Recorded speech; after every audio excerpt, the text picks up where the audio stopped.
Assalamualaikum warahmatullahi wabarakatuh. Salam sejahtera, salam Om Swastiastu, Namo Buddhaya, salam kebajikan. Sebelumnya kami perkenalkan diri dulu dari kelompok B yang beranggota Inggris Setia Rizky, kemudian Dita Hartawis, Edward Cahya, dan juga Sevia Ika Anggraini. Di sini kami membahas tema yaitu motivasi pariwisata untuk mata kuliah manajemen pariwisata dengan dosen pengajar Raja Abu Mansur Esos MPM. Jadi motivasi dalam wisata adalah alasan atau dorongan yang membuat seseorang ingin melakukan perjalanan. Tanpa motivasi, seseorang tidak akan tertarik untuk berwisata. Karena motivasi inilah yang membuat orang merasa perlu keluar dari rutinitas sehari-hari dan mencari pengalaman baru di tempat lain. Nah, jadi dalam dunia pariwisata, motivasi biasanya dijelaskan melalui dua konsep utama, yaitu faktor dorongan dan juga faktor daya tarik. Yang pertama, faktor dorongan. Ini berasal dari dalam diri seseorang. Misalnya, keinginan untuk beristirahat dari pekerjaan, mencari ketenangan, bersenang-senang, atau juga mencoba tantangan baru, dan juga mendapatkan pengakuan sosial.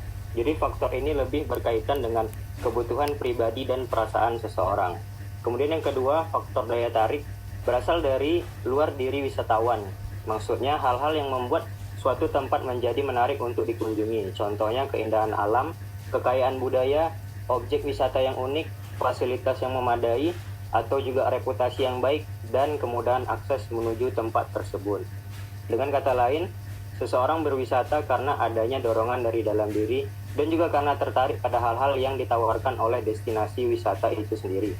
Kombinasi dari kedua faktor inilah yang membuat seseorang memutuskan untuk melakukan perjalanan wisata.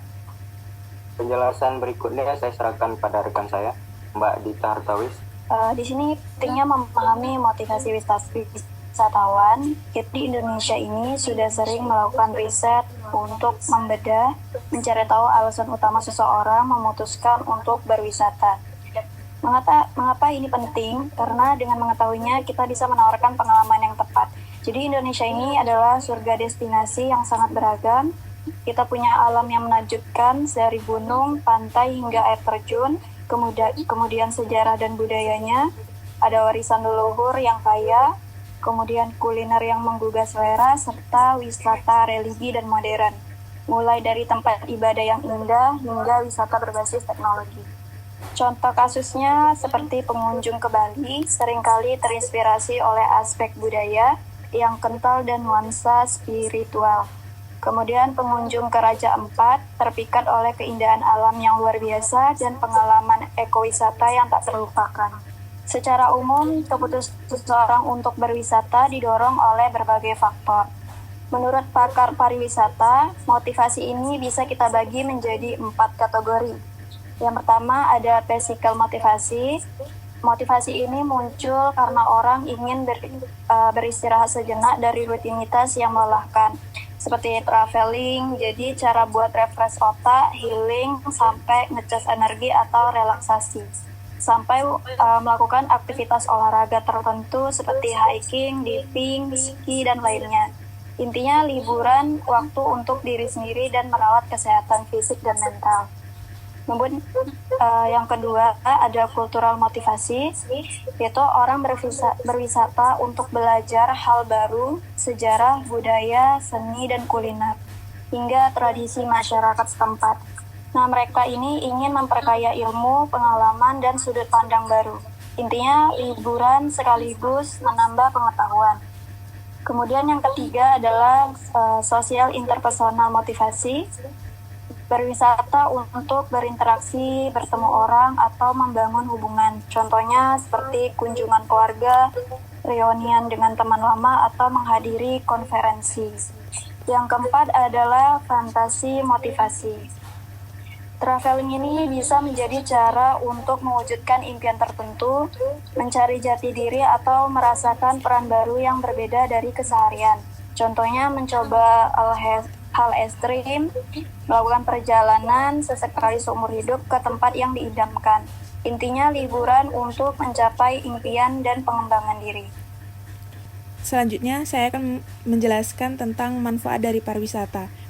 Yang pertama, perjalanan wisata adalah wahana menyegarkan dan regenerasi fisik dan mental. Kemudian kedua adalah perjalanan wisata berkaitan dengan kompensasi terhadap berbagai hal yang melelahkan dan berfungsi sebagai wahana integrasi sosial bagi mereka yang di rumahnya merasa terisolasi. Kemudian yang ketiga adalah perjalanan wisata mempunyai manfaat dalam pelarian dari situasi keseharian yang penuh dengan ketegangan dan kejenuhan. Kemudian yang keempat adalah perjalanan wisata merupakan mekanisme bagi seseorang agar bisa mengeluarkan perasaannya melalui komunikasi dengan orang lain termasuk dengan masyarakat lokal yang ada di daerah tujuan wisata. Kemudian manfaat pariwisata yang kelima adalah perjalanan wisata menjadi salah satu wahana yang berfungsi untuk mengembangkan wawasan pariwisata. Kemudian selanjutnya adalah pendapat mengenai tujuan perjalanan wisata. Beberapa pendapat mengenai tujuan perjalanan wisata yang dilakukan oleh individu atau kelompok ada beberapa tujuan, seperti pendapat dari John A. Thomas dalam bukunya yang berjudul Asta Travel News, menyebutkan ada 8 motivasi seseorang yang melakukan perjalanan seperti yang pertama itu ada A. Education and Cultural Motivate yang terdiri dari beberapa hal. Yang pertama, melihat bagaimana kehidupan masyarakat di negara lain seperti di mana ia tinggal, bekerja, dan bermain. Kemudian yang kedua adalah melihat tempat-tempat khusus yang ada di sekitar. Kemudian yang ketiga adalah memperoleh pemahaman yang lebih baik pada suatu tempat yang pernah didengar. Kemudian yang keempat adalah menghadiri suatu pertunjukan khusus. Kemudian yaitu yang B, relaxation and pleasure. Yang pertama, meninggalkan kegiatan atau pekerjaan rutin. Nah, tujuan perjalanan ini dilakukan wisatawan untuk melepas diri dari rutinitas yang membuat jenuh. Nah, mereka ingin rehat atau beristirahat dari aktivitas harian dan mencari suasana baru agar pikiran lebih segar. Yang kedua, memperoleh waktu yang terbaik. Di sini, wisatawan ingin mendapatkan quality time baik untuk diri sendiri, pasangan, atau keluarga.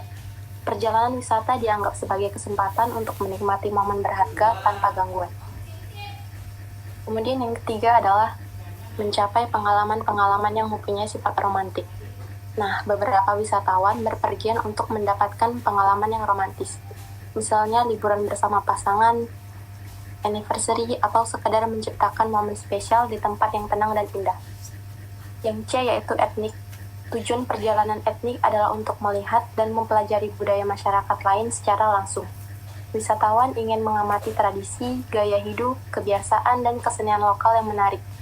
Nah, jadi perjalanan ini fokus pada pengalaman edukatif dan pemahaman sosial budaya. Kemudian yang D, others. Motivasi dari kategori ini mencakup berbagai alasan pribadi seperti untuk kesehatan, olahraga, kegiatan ekonomi, petualangan, pengembangan diri, mengikuti sejarah, sampai ke motivasi sosial. Nah, artinya wisata tidak hanya soal hiburan, tapi bisa juga sebagai sarana memperbaiki diri, meningkatkan skill, atau memenuhi kebutuhan tertentu yang sifatnya sangat personal. Kemudian, kesimpulan dari materi ini adalah secara keseluruhan, motivasi dalam pariwisata menjelaskan kenapa seorang melakukan perjalanan. Ada faktor internal seperti kebutuhan untuk melepas penat, mencari ketenangan, atau mengajar pengalaman baru.